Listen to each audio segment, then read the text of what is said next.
Hello everybody, welcome back to another 3 Minutes at 3. Today we're going to be talking about constantly adjusting your shipping times. So, constantly adjusting your shipping times is going to be very crucial for your business as you start getting busier and busier and busier.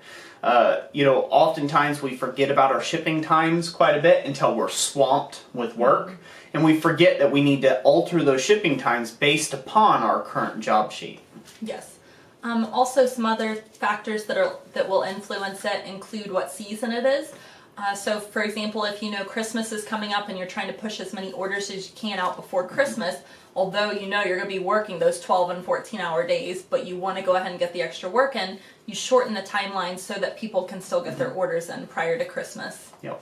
And in that case, you want to take even though you shorten the timelines, you want to put a deadline in the description. If you're trying to have this order out by Christmas, that it needs to be done by XYZ date. And usually the time frame on that, so you're safe, you want to make sure that you make that cutoff point by December 18th.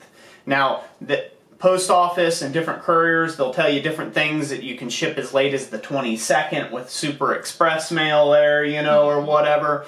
And then some other carriers will only do do the 20th of December. You'll have to check with your local shipper in your area, whether it's a USPS, a UPS, or a FedEx, and check with them around that time. So this way you can properly adjust your timelines. Yeah, definitely.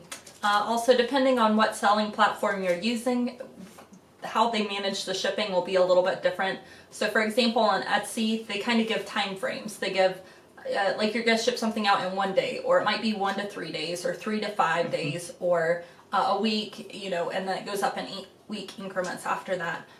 Versus like Amazon, you enter like how many days it takes you to process an order. Or if you even have your own website, you don't have either of that. You just have to remember to manually enter that into your listing.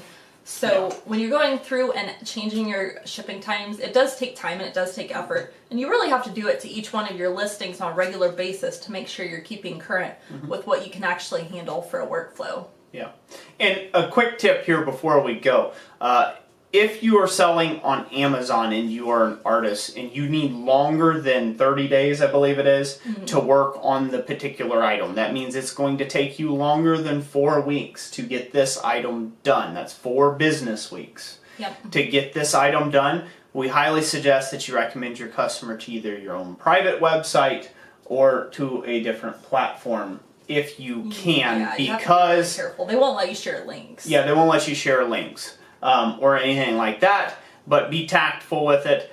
We've had to do that on a couple occasions because what they needed done was going to take me 8 to 10 weeks to get done, and it just simply was not a possibility on Amazon. Sometimes that means you'll lose the sale, but yeah, it's better than not getting the job done. It's better than having your money refunded 30 days in and you've already got half the project done. So yeah, we'll go more in depth that way. Alrighty. All right, we've expired our 3 minutes. So, okay, well, thank you all for watching this video. I hope you all enjoyed it. God bless you. Yep, and like we always say, we'll catch you on the next one. Thanks for watching.